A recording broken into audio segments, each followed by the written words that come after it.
Hola, hoy me voy a referir a un tema muy delicado que está ocurriendo en todo el país, pero fundamentalmente se ha hecho neurálgico acá en el distrito capital, en la ciudad de Bogotá. Es el referente a no tanto la violencia sexual que se está ejerciendo contra niños y niñas, que de por sí es un tema muy grave, sino al entorno bastante maluco que están afrontando las instituciones educativas de la ciudad por cuenta de una estrategia sutilmente montada para atacar a los directivos y profesores de los colegios fundamentalmente oficiales con unos fines algunos oscuros y otros claramente perversos, en donde se instrumentaliza a los niños que han sido abusados para cumplir con fines que no tienen nada que ver con obtener justicia y sobre todo reparación para estos menores de edad abusados. El tema es muy simple. Primero, no hay que desconocer que el abuso sexual se ha presentado y es un tema gravísimo.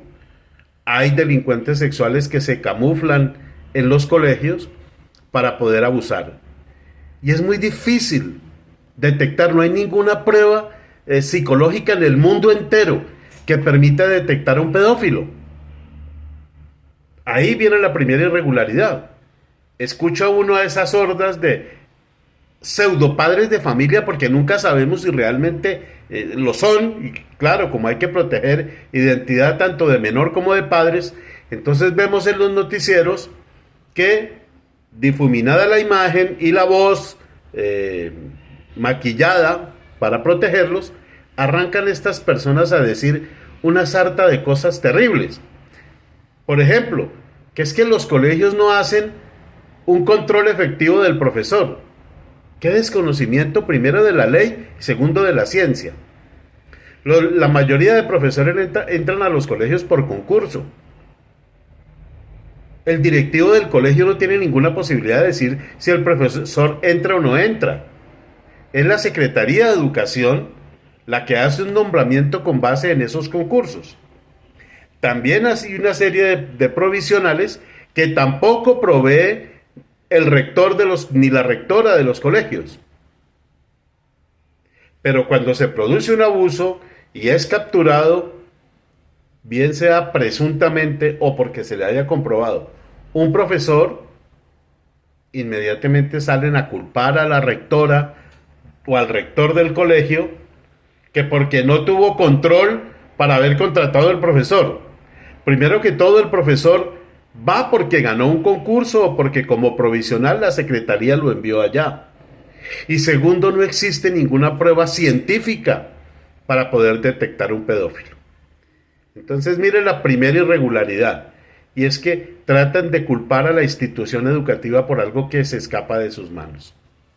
Segundo, en estos temas de violencia sexual y en general los temas de violencia de género, hay un tema que puede sonar muy antipático, pero es la raíz de la democracia, la raíz del Estado de Derecho, que es la presunción de inocencia.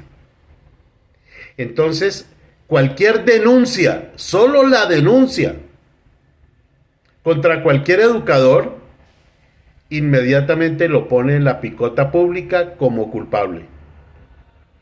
Y entonces las presuntas víctimas pueden ser reales, yo no estoy discutiendo eso, pero ante la ley también son presuntas víctimas hasta que no se compruebe.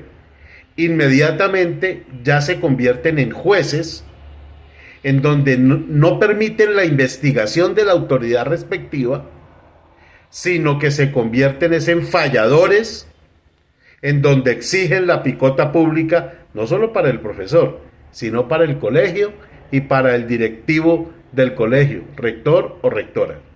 Ahí vemos esa segunda irregularidad. Se rompe con el principio de presunción de inocencia para atacar a la institución educativa, para atacar al directivo por una situación que no está en sus manos. La inmensa mayoría de estos directivos cumplen con el protocolo. De hecho, los profesores son retirados del cargo. Eso ya en sí mismo es una violación del principio de inocencia. Pero como les digo, en temas de violencia sexual y violencia de género, la presunción de inocencia se acabó, no existe. Entonces, estos profesores ya son retirados. Ese solo hecho ya es gravísimo. Pero no, señor. Exigen la picota pública, exigen el castigo sin pasar por un proceso judicial. Yo en ningún momento estoy desconociendo la gravedad de los temas de violencia sexual, pero de hecho ya hay muchos profesores que han sido condenados después de que se les ha seguido su proceso. Entonces, fíjese que ese ya es el segundo hecho grave. Y el tercero es que detrás de todo esto hay es un engranaje de terrorismo urbano donde lo que se pretende es generar inestabilidad en el sistema educativo.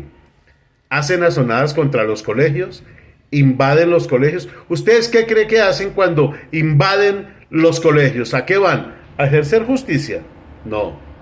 Van a robar, a saquear los colegios y a tratar de hacerle daño a personas de los colegios.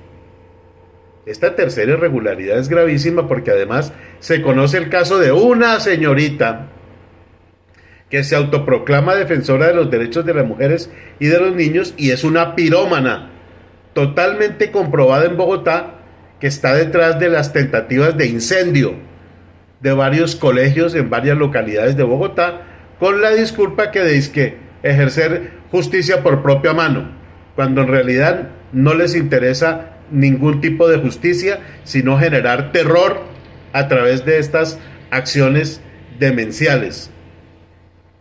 Y la cuarta es la motivación económica.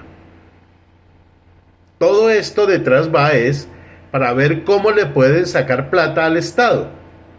Claro, al generar una sensación de que los rectores no hacen nada, cosa que en el 90% de los casos no es cierto, cumplen el protocolo, pero al generar esa sensación de que no hacen nada, van es detrás de una demanda civil contra el Estado y probablemente en algunos casos tontamente creen que van a poder impactar a los servidores públicos con la intención de obtener un rédito económico de esas denuncias temerarias.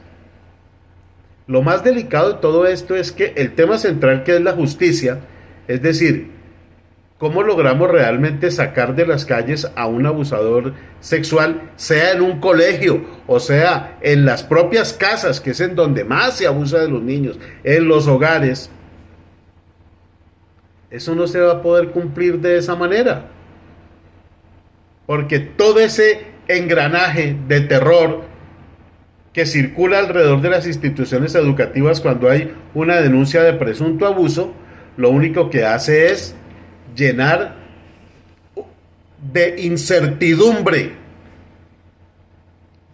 el entorno de violencia contra los niños, pero en ningún momento ni se protegen ni se les da justicia, porque lo único que se pretende es, por un lado, generar terror y por el otro lado, tratar de sacar un rédito económico del Estado al demandarlo por una situación tan compleja como esta. Nuestros niños y niñas deben ser protegidos en los colegios, en los hogares, en los hospitales, en todos los ambientes donde están los niños. Pero utilizar la violencia sexual, presunta o real, para acabar con el régimen educativo, para generar inestabilidad en las instituciones, para generar terrorismo contra las instituciones, para atacar gratuita y cobardemente a los directivos servidores públicos de estas instituciones y tratar de saquear al Estado colombiano con demandas falsas, no ayuda. Por el contrario, hace que los verdaderos responsables de la violencia sexual contra niños y niñas se sigan camuflando, no solo en los colegios, se camuflan en todos los escenarios en donde se les permite, sobre todo en esos hogares de donde esas personas después salen a atacar a los colegios cuando no han sido capaces de cuidar a los niños y niñas en sus propios entornos y permiten que personas que no son sus padres, que no son sus madres, abusen cobardemente de esos niños en sus hogares. Soy Germán Cárdenas González y esto es GerCargo, noticias en contexto.